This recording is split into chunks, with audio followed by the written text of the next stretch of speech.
MLB is expected to make its first formal proposal to the union, likely on Tuesday, on how it envisions a season could be played, featuring roughly an 80-game regular season and teams playing exclusively in their regions. Commissioner Rob Manfred will hold a conference call with the 30 control people from the teams Monday to run through what is going to be presented to the union. So much remains fluid based on, for example, which teams can play in their parks. But four sources provided an overview of the most likely proposal, which would have spring training 2.0 start in June and last 3 weeks, with a 78 to 82 game season opening in early July. There are those in the game who are still holding out for 100 games via more doubleheaders, fewer off days and perhaps pushing the regular season into October, but one source described that as a very optimistic, everything going right scenario. There would be expanded playoffs, no minor league feeder system for this year and, thus, enlarged rosters. The Athletic first reported many of these details. All of this is fragile, however. MLB is still at the mercy that enough state and local governments will permit teams to gather either in their home stadiums, spring sites or somewhere else to allow preparation for a season, much less playing one.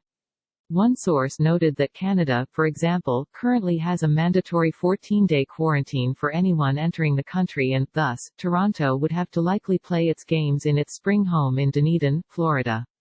MLB still has to demonstrate to the Players Association that it has a plan to keep players safe from the coronavirus. In this proposal, for example, even moving regionally, players would still have to travel by bus or plane and be housed in hotels, and for clubs such as the Marlins and Mariners, there are large distances to cover even staying in their time zones.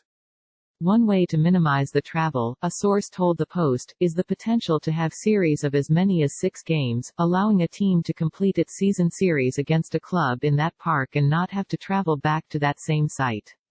Plus, MLB is working with teams to minimize the number of people who would be in the stadium and clubhouses. In addition, the sides will have to agree what occurs if a player or person in contact with the teams tests positive for the virus. Does that shut down just the player, the whole team, the whole sport? Also, the MLB plan will ask the players to take a pay cut because, at least to begin and possibly all season, there will be no fans and, thus, no revenue from ticket sales, parking, concessions and luxury suites. The union has stated the March 26 agreement with MLB covered this area, ensuring the players would receive a prorated total of their salary, about 50% in an 80-game schedule. The union has indicated there is no budge in its position on this. MLB currently is equally inflexible. The Commissioner's office has said the March 26 pact calls for further negotiations about player salaries if there are relocations or no spectators. MLB has said it will lose more money by keeping the pay prorated without fans and is averse to playing games in that situation. There remain many club executives and agents who remain dubious if a season is going to be played at all as the virus continues to bedevil municipalities and cases grow in certain areas.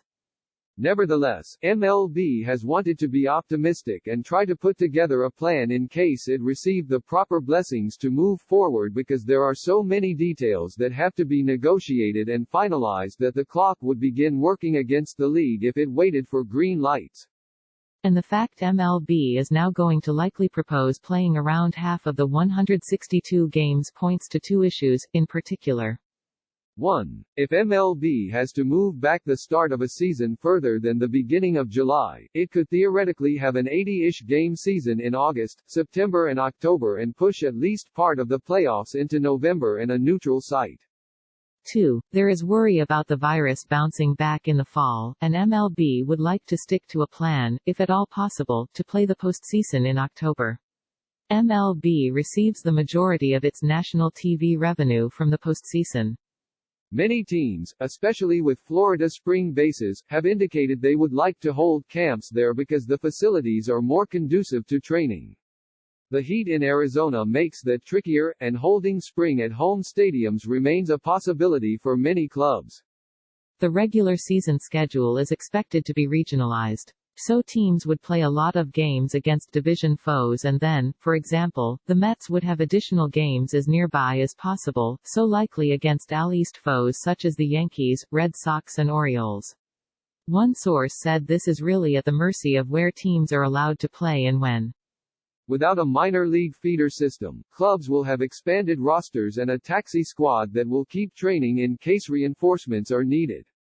MLB likely will propose the playoff system it was hoping to implement for 2022, which the Post first reported on February 10.